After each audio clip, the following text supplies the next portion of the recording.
O dia em que um homem invadiu minha casa e foi de arrasta bem na nossa cozinha.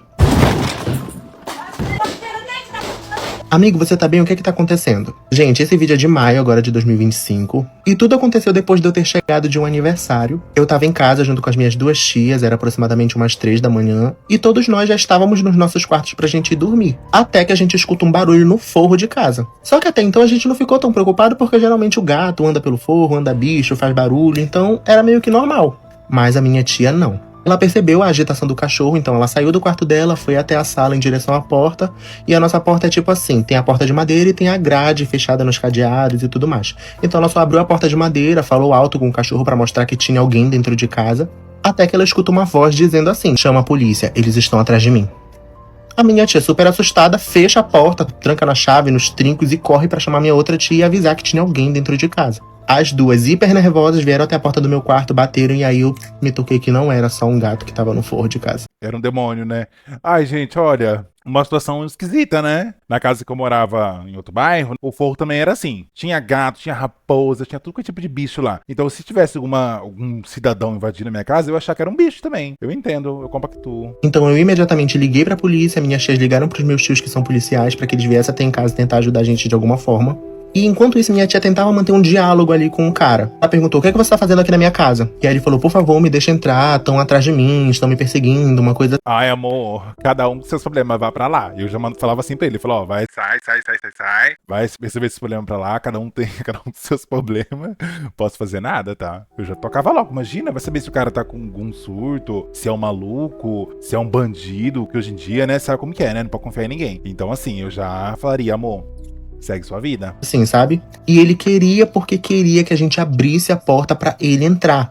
Só que, obviamente, a gente não ia abrir a porta pra ele entrar, porque ele era um completo desconhecido. Mas ele insistia e insistia. Passou um tempo e o meu casal de tios, minha tia e o meu tio, que são policiais, eles chegaram até a porta de casa. Só que não tinha como eles terem acesso, porque além do muro, que tem o portão e tudo mais, tinha a grade da porta, mais a porta de madeira, mais os trincos, a chave. Então, tipo assim, não tinha como eles terem acesso. E o pior, o cara ficou em um completo silêncio. Então a gente não sabia em qual parte ele tava. A gente não sabia se ele tava na porta, se ele tava no forro, onde ele tava. A gente até tentou escutar de alguma forma pra saber onde é que ele tava, mas não tinha como saber. Tava um completo silêncio. Até que a gente escuta um grito super forte com muita raiva dele falando: chama a polícia! Chama a polícia! Jesus amado. Fim do mundo. E além dele gritar, ele começou a quebrar o forro de casa. Ele começou a pular no forro de casa pra quebrar, pra entrar dentro de casa. No desespero, eu coloquei minhas tias pra dentro do quarto de uma delas. Nos tranquei pra dentro e fiquei ali. Na minha cabeça, era como se não fosse real. Era como se aquilo não tivesse acontecendo. Tipo assim, não tava caindo a minha ficha de que tinha alguém dentro de casa. Ele quebrou o forro. E ele caiu na sala de casa. Abrindo parênteses, lembra que eu comentei que a minha tia foi em direção à porta, né? Pra falar com o cachorro e tudo mais. Então, naquele desespero, quando ela ouviu ele falar pra chamar a polícia e ela fechou a porta no desespero, ela acabou empurrando o sofá contra a porta. Então, quando ele caiu do telhado de casa até embaixo, ele caiu em cima do sofá. Ah, claro, né? O demônio sempre ajuda quem tá fazendo coisa errada. Sempre. Não adianta. Olha, a chance dele quebrar o forro, cair de cabeça no chão, quebrar o pescoço e morrer logo era altíssima, mas não. O demônio tava junto com ele, fez ele cair em cima do sofá. É incrível, né? Se fosse uma pessoa de bem, já tinha morrido. Dessa que ele caiu na sala de casa, ele correu em direção ao quarto onde a gente tava e tentou arrombar a porta. Ele só não... Ixi, que estranho, o cara tava no forro. Depois tava pedindo ajuda, estavam atrás dele, mandando chamar a polícia. Aí o lazarento quebra o forro, cai em cima do sofá, ainda vai querer arrombar a porta? Ué, caiu dentro da casa, já que estão atrás de você, fica escondido aí, quieto. Hein? Entrou dentro do quarto porque na rapidez eu empurrei uma penteadeira imensa contra a porta e fiquei segurando ali durante 30 minutos até a polícia chegar. Essa casa, né? Ele já entrou, né? Neto, ele já entrou, mano. Ah, mulher! Esse cara, ele se jogava contra a porta. Ele tava louco pra arrombar a porta. Na cabeça dele, eu acho que ele pensava que só tinha mulher dentro de casa. Até porque ele só tinha conversado com a minha tia diretamente. Então, naquela situação onde eu tava segurando a penteadeira contra a porta e ele tentando arrombar, eu me vi na necessidade de gritar com ele. pra ele se mancar de que, além das minhas tias, eu estava ali também. Sai da minha casa, porra! Nossa, até engrossou a voz, a Bi. Você viu?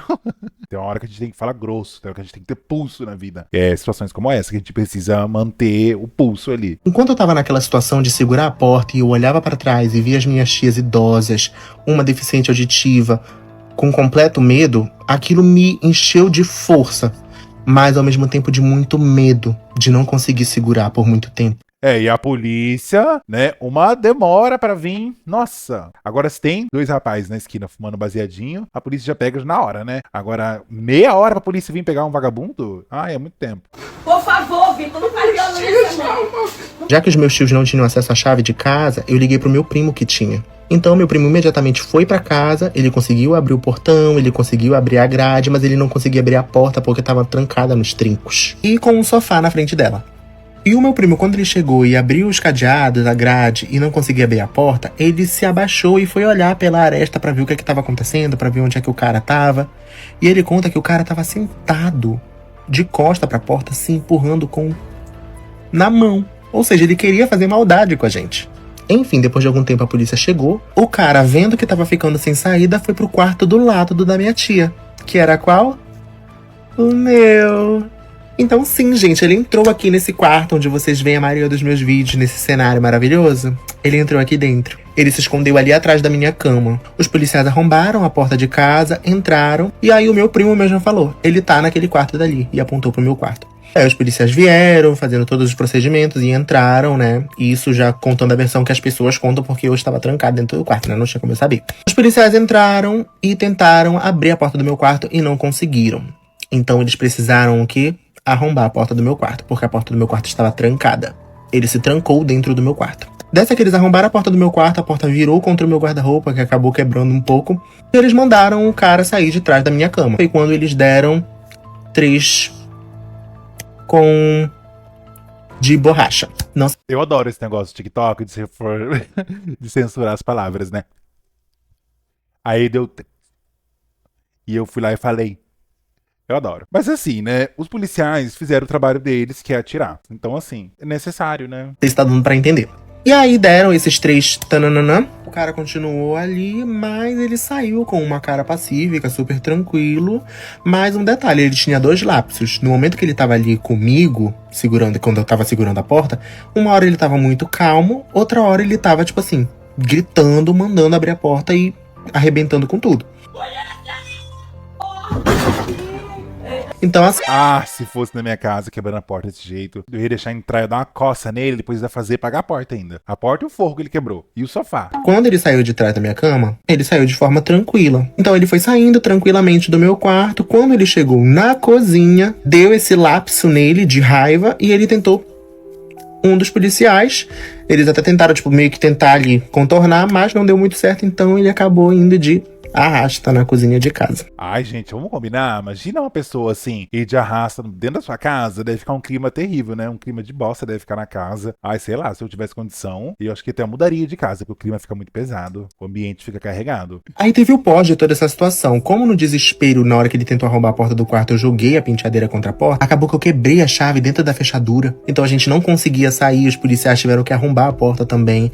Na hora que a gente saiu do quarto, eles fizeram uma escolta, uma mureta humana, assim, com os policiais pra gente sair de casa. Então a gente não conseguiu ver nada. Por um lado foi até bom porque evitaria ser uma coisa tão mais traumática do que já foi. Eu tava literalmente só de cueca. Saímos de lá correndo pra UPA porque as minhas tias estavam com a pressão elevadíssima, então imaginem a cena, né, gente? Mas isso é tópico pra um vídeo futuro, talvez. E basicamente foi isso. Tivemos telhados quebrados, forros quebrados, portas arrombadas, guarda-roupas estilhaçados. E foi isso.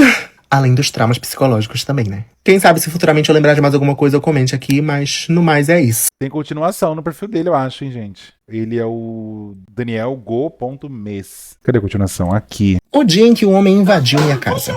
Para quem não tá entendendo, é só voltar um vídeo que lá eu explico tudo o que aconteceu, mas nesse vídeo aqui eu quero explicar como foi o pós de tudo isso. Como foi ter que voltar pra casa depois de uma situação tão traumática como essa? Então isso É o que eu falei, eu não voltaria não. Mas se o energúmeno morreu dentro da minha cozinha, acho que eu não voltaria pra casa não. Sei lá, se eu tivesse condição, né? Eu compraria outra casa ou alugaria outra casa, porque não dá não, fica muito pesado. aqui é como se fosse uma parte 2. Bom, primeiramente focando nas minhas tias, como que elas ficaram? Depois que os policiais resgataram a gente de dentro do quarto, arrombaram a porta e a gente saiu e foi direto pro atendimento na UPA, as minhas tias são hipertensas, então a pressão delas estava muito alta. Tipo, a pressão de uma tava 20 por alguma coisa, a outra tava tipo 16 por alguma coisa, a minha tava 15 por alguma coisa, por aí. Porque a adrenalina toda da situação tava muito, assim, alta.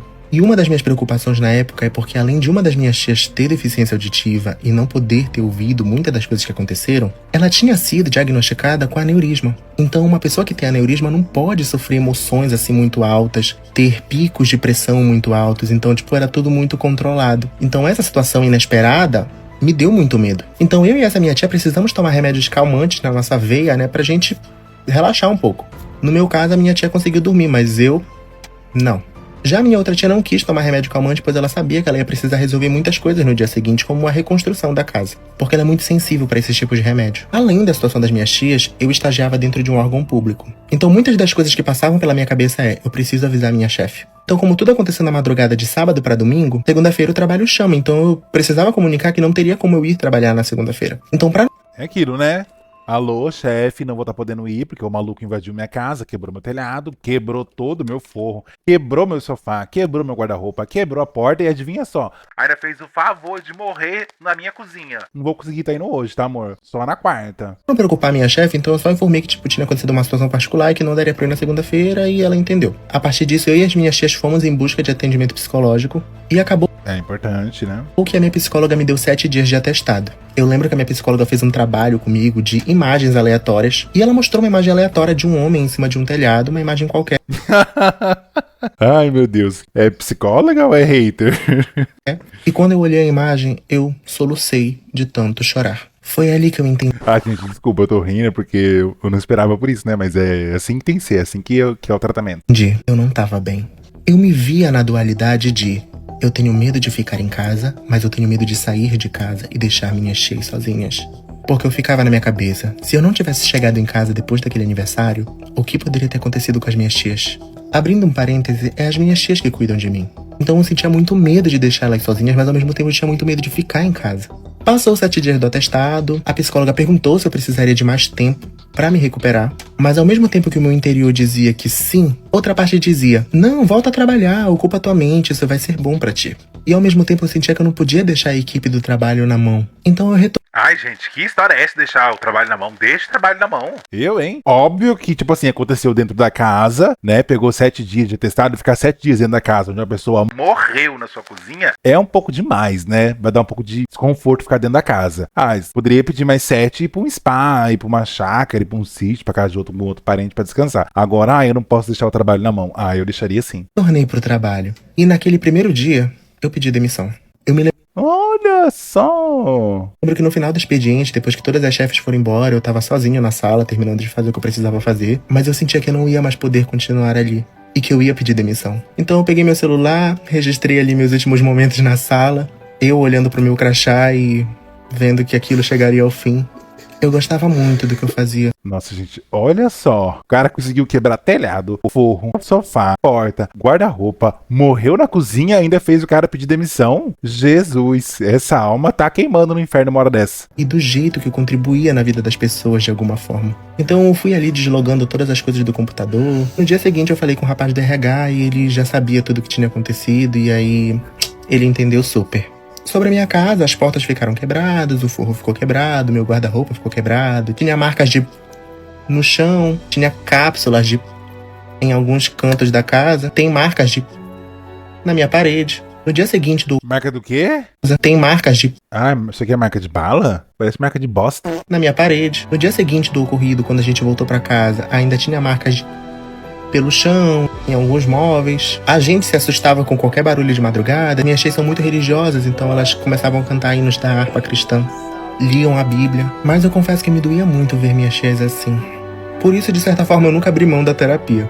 Mas até hoje a gente ainda sente um pouco de medo, mas a gente tenta seguir em frente da forma como a gente pode. Minha vontade era ir embora daqui Sim. Na verdade, a minha vontade era morar em um condomínio ou em algum lugar fechado, sei lá. Mas como nossa renda não nos permite, e também minha tia tem todo aquele vínculo, né? Porque a gente morou 15 anos aqui. Então o jeito é seguir em frente. E é isso. Olha aí, gente, tá vendo? É uma situação meio complicada, né? O cara conseguiu destruir tudo, conseguiu acabar com a vida do rapaz, né? Destruiu guarda-roupa, porta, sofá, telhado, forro, cozinha, parede com bala, fez perder o emprego. Nossa, esse cara, meu Deus do céu, acabou com a vida do homem. Tem alguma parte 3, será? Deixa eu ver, tem parte 3, eu acho. O dia em que um homem... Nossa, parte 3, são várias partes. O dia em que um homem invadiu minha casa. Esse vídeo aqui é uma parte 3 respondendo uma das séries de perguntas que vocês me fizeram sobre o que aconteceu. Então se você quer entender melhor tudo o que rolou... Ah, uma pergunta importante, olha lá, ó. Conta. E o cara, ele era maníaco, doente mental? Nossa, tô chocada. É isso que eu quero saber também. É só você voltar 2 vídeos. No primeiro vídeo eu explico tudo o que aconteceu e no segundo vídeo eu explico como foi o pós, retornar à rotina e tudo mais. E antes de responder essa pergunta, eu só gostaria de agradecer a todo mundo que tá comentando nos meus vídeos, me defendendo dos comentários desnecessários. Pra quem não sabe, aqui no meu perfil eu gosto de cantar, contar um pouco da minha vida, principalmente a minha vida sendo uma pessoa monocular, ou seja, enxergando somente de um dos meus olhos. Então, só explicando, eu sou estrábico porque eu sou cego desse olho. Então eu li muitos comentários de gente desnecessária, falando besteira, e vi que tem muitas pessoas boas me defendendo, então muito obrigado. Bom, agora respondendo a pergunta, quem era esse homem? Ele era um maníaco? Ele era um doente mental? Ele tava mentindo? Ele tava falando a verdade? Ele tava procurando ajuda? E a resposta é... não sei.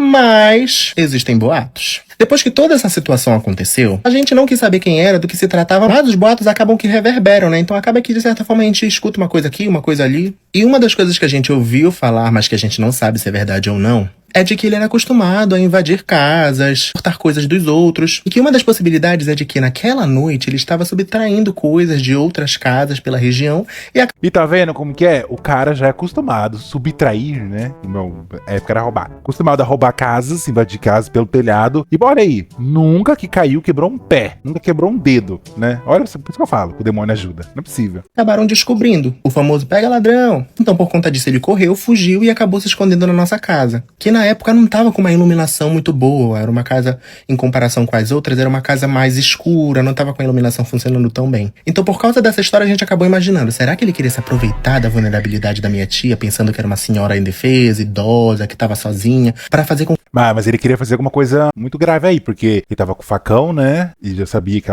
as velhas moravam sozinhas, já queria, né? Além de roubar, fazer alguma maldade com as velhas. Mas, né? Foi tarde. ela se compadecesse dele no momento que ele falou: ai, me ajuda, estão atrás de mim, chama a polícia, me ajuda. Até porque uma das coisas que ele falou pra minha tia no momento foi que: chama a polícia, se eu fosse um ladrão, eu não estaria mandando você chamar a polícia. E logo em seguida ele quebrando o forro de casa, tentando arrombar portas.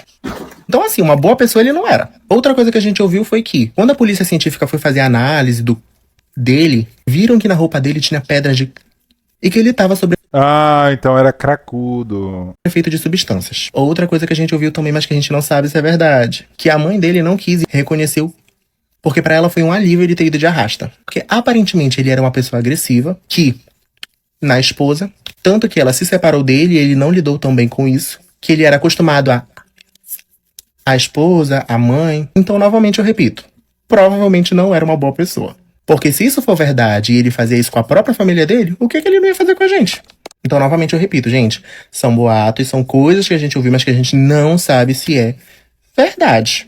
E se tiver outras dúvidas, eu posso vir aqui responder vocês. Tem muito pano pra manga nessa história. No sentido de que, em agradecimento aos policiais, a gente preparou um almoço, então eu posso vir aqui contar como foi tudo isso. Tá, mas olha aqui. Olha como que é a mente desse cidadão. Ele tava possuído pelo crack, já invadindo umas casas por aí, invadiu a casa das duas senhoras, porque achou que elas estavam sozinhas, mas mesmo ele alucinado crack e possuído pelo demônio, ele ainda conseguiu tentar iludir as velhas, né, falando: ah, chama a polícia, se eu fosse ladrão, eu nem pedi pra chamar a polícia. Então olha essa mente. E será que ele tava tão alucinado assim? Acho que não, viu? Se ele tivesse tão noiado de pedra, ele não ia pensar desse jeito, enganar a velhinha. Não, realmente pensante isso que ele é. E a mãe não quis reconhecer o corpo. Olha aí pra você ver, né? Filho bom. Orgulho da família. Vamos pra parte 4. O dia em que um homem invadiu minha casa. Não vai entrar! Sai da... Ai, desculpa, gente, eu não aguento. Ele engrossando a voz. Não vai entrar! Sai da minha casa! minha casa, porra! Gente, eu vi muitos comentários Sai da minha casa, porra! comentários como esse daqui e eu tô rindo de cada um deles. Porque ali, no calor do momento, eu precisei mudar a minha voz. Só que eu tive que voltar às configurações. Tem que mudar, né? Porque você fala, sai da minha casa, porra! Daí o cara vai vai achar que tem outra velha na casa, né? Então tem que ter uma voz mais, um timbre mais potente mesmo, né? Pra intimidar o bandido, né? Entendo. De fábrica, como alguns falaram. E tive que impor ali uma voz pra ele perceber que tinha um outro homem dentro da casa também. Eu me senti igual naquele filme das Branquelas, sabe? Ô mané, se fizer isso de novo eu vou. Rachar de tanto chorar. Eu vi pessoas nos comentários dizendo que tem a voz um pouco mais fina, mas que quando passam por situações onde precisam discutir, a voz acaba engrossando automaticamente. E como vocês viram nos vídeos anteriores, eu basicamente coloquei meu telefone em cima da penteadeira. Então depois, quando eu fui ver os vídeos, eu literalmente não me reconheci. Gente, mas olha só, esse cara aí é um blogueiro, né? Um blogueiro nato. Porque assim, se alguém tá invadindo a sua casa, a última coisa que você vai pensar é em pegar o seu celular, posicionar pra gravar, né? Não, a última coisa que eu ia pensar era o celular. Já colocou no ângulo perfeito, dava pra pegar tudo, né? Sem abafação, nada. Perfeito o ângulo. Isso é um blogueiro. Isso foi até um dos assuntos que eu falei com a minha terapeuta. Doutora, era como se não fosse eu. E aí ela me respondeu que na verdade era eu. Mas era como se fosse um lado meu que eu ainda não tivesse descoberto que eu tinha. E acaba sendo interessante como que funciona a nossa cabeça nesses momentos de pressão, né? Então é isso, eu ainda tenho que responder algumas perguntas de vocês. Então continue acompanhando aqui meu perfil. Eu tô amando vocês dizendo que vocês não estão pulando os vídeos, que vocês estão assistindo tudo completo. Fico muito feliz com os comentários de vocês. Então é isso, até a próxima! Daí o pessoal tá gostando, vai ter a parte 20, a parte 50, a parte 1 bilhão e vai render. Já começa a monetizar, é isso aí. Tem que aproveitar, gente. A desgraça também tem que ser monetizada. A gente tem que monetizar tudo que a gente puder. E olha, 500 mil de seguidores, caramba. Agora vamos pra última parte, né? Por enquanto, né? A parte 5, daqui a pouco tem a parte 300. Que um homem invadiu a minha casa e foi de arrasta bem na nossa cozinha. Continuando essa série de vídeos respondendo as perguntas de vocês curiosos, aos comentários indesejados sobre a minha visão. Ah lá, gente, ele tem problema de visão, tá? Vocês vão no perfil dele e ajudando a vaquinha, tá? E vamos parar de comentar coisa tonta, porque vocês são um bando de imbecis. Eu vim falar a respeito desse comentário aqui. Pior que se você só conta essa história sem imagens, muitos de nós nem acreditaríamos de tão tenso que foi esse fato. É verdade, ainda mais tratando de TikTok, a gente sabe que muita gente aí cria um monte de fanfic, cria um monte de história pra viralizar. Mas ele não, gente, ele tem o relato, ele tem os vídeos, né? Ele tem as balas na parede, ele tem o teto quebrado, o guarda-roupa arregaçado, porta destruída e tem um corpo na cozinha dele. E um papel de demissão do trabalho. Então ele tem provas. E sim, gente, é verdade. Eu tenho uma coisa comigo que eu não sei se vocês concordam, e tudo bem se vocês não concordarem também, mas às vezes parece que se você não registra ou se você não grava algo, parece que você não viveu aquilo. Eu só gravo e registro quando eu tô indo no RH reclamar de alguma coisa, porque daí eu tô gravando pra processar. Mas as coisas da minha vida eu não gravo, não. Eu não gosto. Enfim, eu não gravo nada da minha vida, não. Até porque não acontece nada, de trabalho pra casa, de casa pro trabalho. Como assim não viveu aquilo? Parece que pelas pessoas só ouvirem a história e não conseguirem mensurar o tamanho, a proporção daquilo só com as tuas palavras, a impressão que pode passar é que você tá mentindo ou que você tá... Nossa, mas solta tudo isso aqui na íntegra. Põe assim, faz uma sequência, faz tipo um mini filme e posta tudo pra gente na sequência, tudo completo pra gente ver, pra gente sentir a adrenalina. Aumentando as coisas, então com um vídeo parece que você ganha um pouco mais de credibilidade. Eu tiro por mim, eu me considero uma pessoa meio irônica, meio brincalhona assim com os meus amigos. Então no dia que aconteceu a situação, enquanto o cara tava conversando com a gente de forma calma, eu liguei pra polícia de imediato e aproveitei pra mandar mensagem pras minhas amigas. Falei, gente, tem um homem aqui dentro da minha casa, socorro. E muitas delas levaram na brincadeira, tipo, ai, esse Daniel é palhaço mesmo. Ah, tu tá aí de graça. E tipo assim... O tipo de coisa aconteceria comigo. Faz tanta gracinha. Se acontecesse uma situação, sei lá, terrível na minha vida, eu fosse falar pra elas, ai gente, não sei o que, tô morrendo. E achar que era brincadeira, ninguém me acudir. Eu ia acabar morrendo mesmo. E assim, esse é o lado de ser a engraçadinha da turma, né? Então, galera, realmente tem um homem aqui dentro. Foi ali que eu percebi que se eu não registrasse nada, ninguém ia acreditar no que eu tava falando.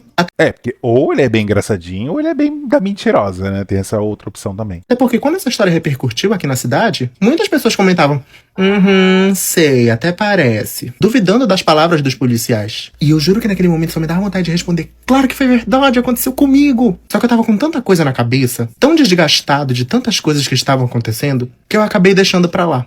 Então, aproveitando esse vídeo pra responder alguns comentários que falaram, mas por que ele gravou? Não sei o quê. Eu literalmente gravei pra ter um tipo de respaldo. Tanto que, se vocês perceberem no vídeo, eu começo me gravando, mas depois que as coisas começam a esquentar, eu literalmente largo meu telefone ali em cima da penteadeira e ele fica gravando sozinho. O segundo momento que eu fui gravar foi quando os policiais já haviam chegado, meus parentes já estavam ali dentro de casa, só não estavam dentro da casa, mas estavam ali no pátio, aos arredores, e aí eu senti a maior segurança de gravar o segundo momento que foi quando os policiais chegaram. Entraram. Já entraram.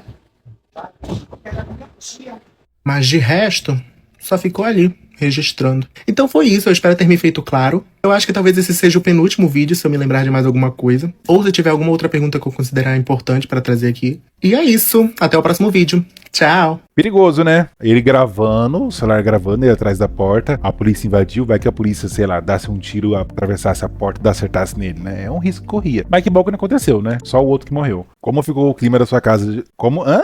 Como é que é? Como ficou o clima da sua casa após? Foi o que eu falei, né, gente? É um climão de bosta, aquele clima pesado. Não precisa nem responder isso aqui, já é meio óbvio, né? Não tem clima pra morar numa casa dessa depois que uns cracudos morrem no meio da sua cozinha. É triste. Mas assim, gente, não conheci o Divo, não conheci a história, fiquei passado, fiquei pretérita, mas assim, é triste, é difícil, perdeu o guarda-roupa, perdeu tudo aí, ai. Bom, agora ele tem que fazer uma parte 6, falando, né, se conseguiu outro emprego, se agora ele consegue ficar bem dentro da casa, se as tias estão bem, se comprar, não sei nem pegar um cachorro, né, porque o drogado veio por cima, né, não veio por baixo. Mas enfim, né, força aí pro Divo, que a casa dele não seja mais invadida, né, mas se for, ou se acontecer outra coisa aí, que ele grave tudo, nesses ângulos maravilhosos que ele gravou, traga todos os relatos, todas as provas, e que a gente gosta disso, né? A gente gosta de uma fofoquinha bem contada.